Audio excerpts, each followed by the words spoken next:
Hello everyone. तो आज के क्लास में हम लोग जीके के पूरे 20 क्वेश्चंस डिस्कस करने वाले हैं। और देख लीजिए यहाँ पे जो भी क्वेश्चन का लेवल रहेगा ना, काफ़ी सिलेक्टेड क्वेश्चंस है जो कि आपका कंपटीशन लेवल का है।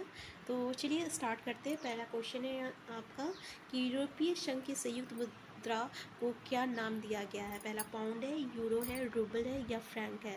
तो करेक्ट आंसर क्या है आपका यूरो। देख लीजिए यूरोपीय से यूरो याद रखिएगा, ठीक है। तो ये काफ़ी ईजी है याद रखने में। नेक्स्ट क्वेश्चन है दक्षिण एशियाई क्षेत्रीय संगठन जिसको हम लोग क्या कहते हैं, सार्क कहते हैं, इसकी स्थापना कब हुई थी। तो इसका करेक्ट आंसर कब है, आप आंसर ए है, ठीक है, यानी 1985 पे हुआ था। और कहाँ इसका मुख्यालय है ये भी याद रखिएगा, तो काठमांडू, ठीक है, काठमांडू याद रखिएगा।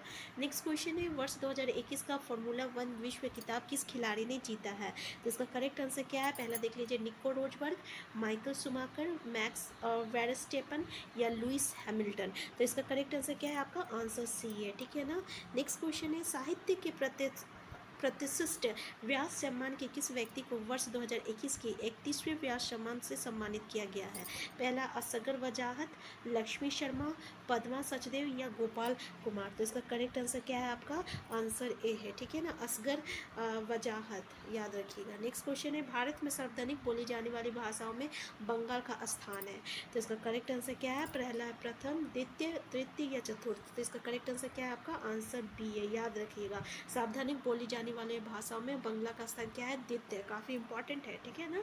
नेक्स्ट क्वेश्चन है रोपियो के पब्लिक ट्रांसपोर्ट के रूप में शुरू करने वाला भारत का पहला शहर कौन सा है। पहला जयपुर, नैनीताल, मन्नार या वाराणसी। तो इसका करेक्ट आंसर क्या है, आपका आंसर डी है, ठीक है ना, वाराणसी।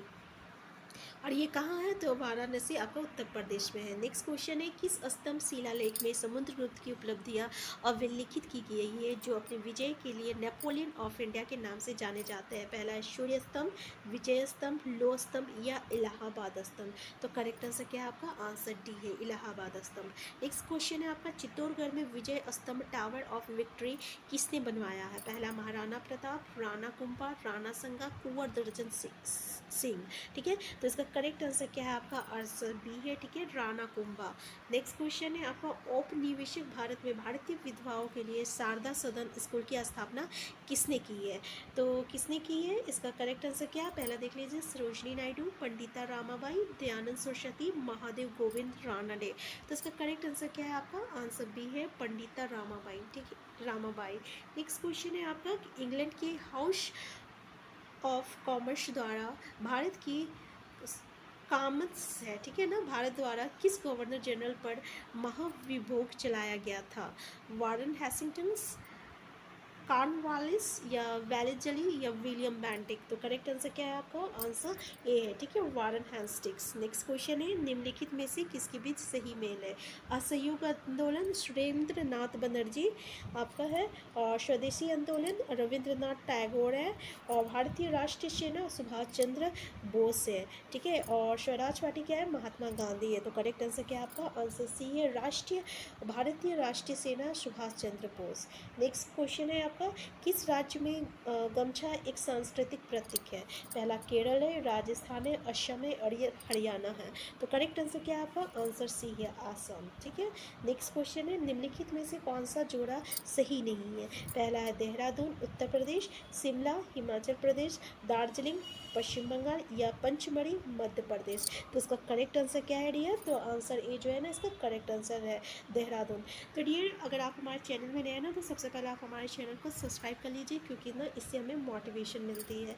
नेक्स्ट क्वेश्चन है सबसे ऊंचा भारतीय जलप्रपात है कोकक, कुंजिकल, शिवसमुद्रम या येना। तो देख लीजिए ये भी काफ़ी इंपॉर्टेंट है, ठीक है ना, काफ़ी यूनिक क्वेश्चन है। तो आंसर बी जो है इसका करेक्ट आंसर है। सबसे ऊंचा भारतीय जलप्रपात देख लीजिए कुंजिकल, ठीक है, याद रखिएगा। और ई कितना इसका ऊंचाई है, तो 55 किलोमीटर है, सॉरी मीटर है, याद रखिएगा इतना मीटर है, ठीक है। नेक्स्ट क्वेश्चन है, क्षेत्रफल की दृष्टि से निम्नलिखित भारतीय राज्यों में से सबसे अधिक वन आच्छादन किस राज्य का है? पहला अरुणाचल प्रदेश, छत्तीसगढ़, मध्य प्रदेश या उड़ीसा। तो करेक्ट आंसर क्या है डियर? आपका आंसर सी है, मध्य प्रदेश। नेक्स्ट क्वेश्चन है, सरसों के बीज का सबसे अधिक उत्पादन करने वाला राज्य है? तो इसका करेक्ट आंसर कौन सा है? देख लीजिए, महाराष्ट्र, राजस्थान, उत्तर प्रदेश या गुजरात। तो आंसर बी जो है ना, इसका करेक्ट आंसर है सरसों। नेक्स्ट क्वेश्चन है, इस समय भारत के कच्चे पेट्रोलियम का सबसे अधिकतम उत्पादन निम्नलिखित में से कौन करता है? पहला असम है, गुजरात है, अपतटीय मुंबई हाई है, तटतटीय तमिलनाडु है। तो आंसर सी जो है ना, करेक्ट आंसर है आपका क्या है? अपतटीय मुंबई हाई, ठीक है। नेक्स्ट क्वेश्चन है, निम्नलिखित में से कौन सा लुप्तप्राय जानवर विश्व का उत्तम एवं सबसे महंगा ऊन देता है? तो पहला चीरू, तिब्बती एंटीलोप, दूसरा है आपका कश्मीरी बकरी, तीसरा है कश्मीरी भेड़ और चौथा है चीतल हिरन, ठीक है। तो इसका करेक्ट आंसर क्या है? आपका आंसर ए है, यानी चीरू तिब्बती एंटीलोप, ठीक है। ये जानवर विश्व का उत्तम एवं सबसे महंगा ऊन देता है। तो सब काफ़ी मतलब यूनिक और काफ़ी इंपॉर्टेंट क्वेश्चन है, देख लीजिए, ठीक है ना। नेक्स्ट क्वेश्चन है, राष्ट्रीय आय क्या है? ये एक वर्ष में किसी देश में उत्पादित सभी वस्तुओं तथा सेवाओं का धन मूल्य है। ये 2 साल में किसी देश में उत्पादित सभी वस्तुओं तथा सेवाओं का धन मूल्य है। ये 5 साल में देश में उत्पादित सभी वस्तुओं तथा सेवाओं का धन मूल्य है। ये 1 वर्ष में देश के बाहर निर्मित सभी वस्तुओं तथा सेवाओं का धन मूल्य है। तो इसका करेक्ट आंसर क्या है डियर? आंसर ए है, ठीक है ना।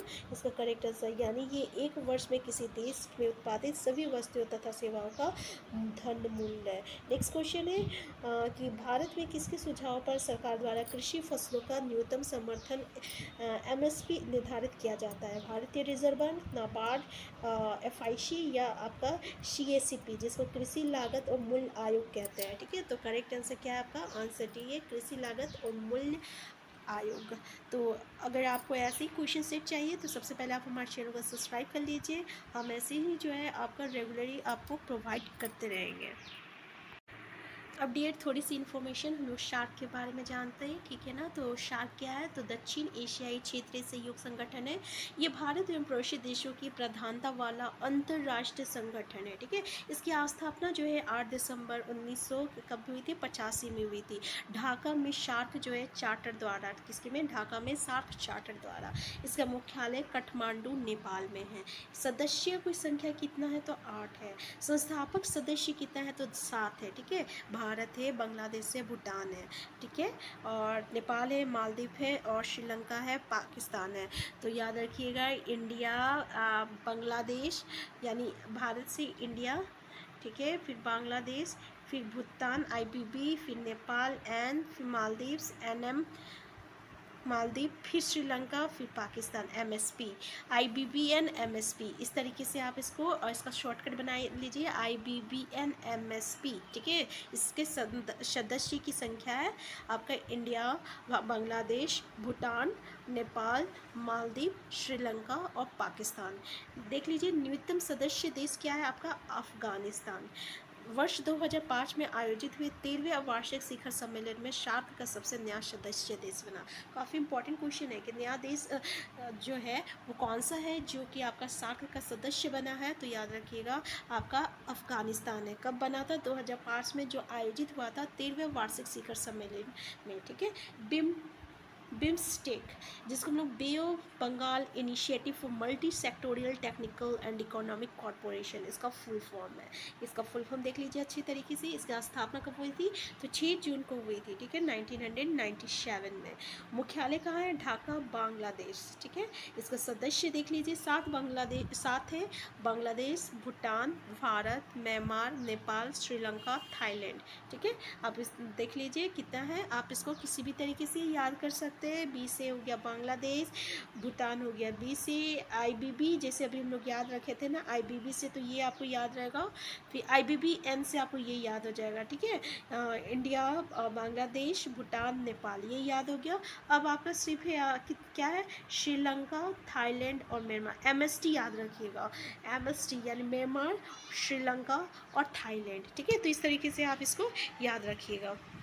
तो ये दो चीज़ आपके लिए इम्पॉर्टेंट था। तो ऐसे ही डियर हम जो है जो भी इम्पॉर्टेंट टॉपिक रहेगा ना, हम छोटा छोटा वीडियो में उसको डिस्कस करने की कोशिश करेंगे, जो कि आपके एग्जामिनेशन के लिए इम्पॉर्टेंट है। हम